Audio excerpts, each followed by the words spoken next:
there is an adrenaline rush that usually entrepreneurs have. There are those amazing highs. Yay, I'm the king of the world.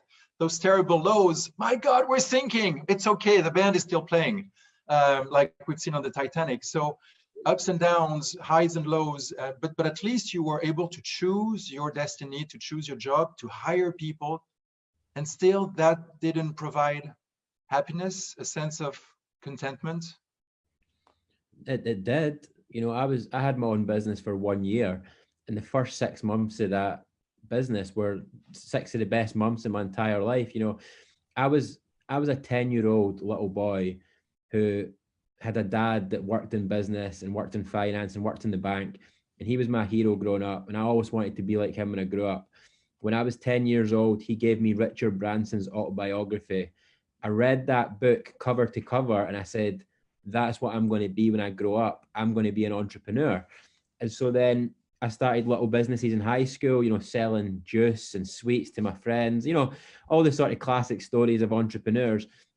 And then so at 21 years old, to have my own business, my own office, staff, like I was living the dream. I was absolutely living the dream. And I was so happy, and it was so exciting to be finally doing that for real. But for me, where things went wrong was about 6 months into running the business, my long-term partner and I broke up.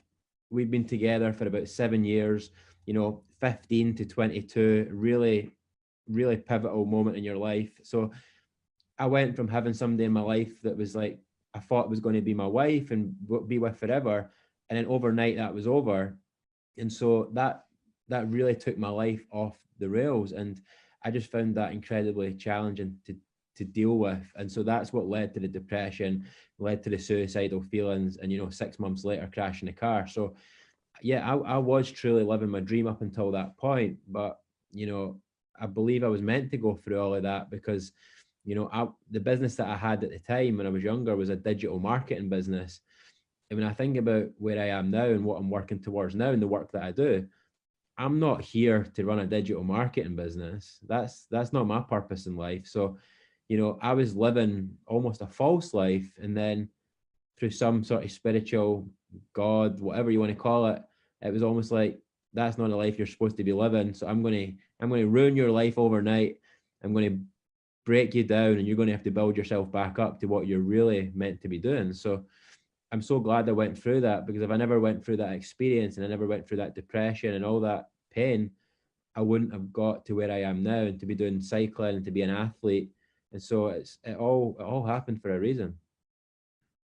It's very inspiring. As you were talking, I reminded the words of a wise man who said, a business should be a vehicle for consciousness.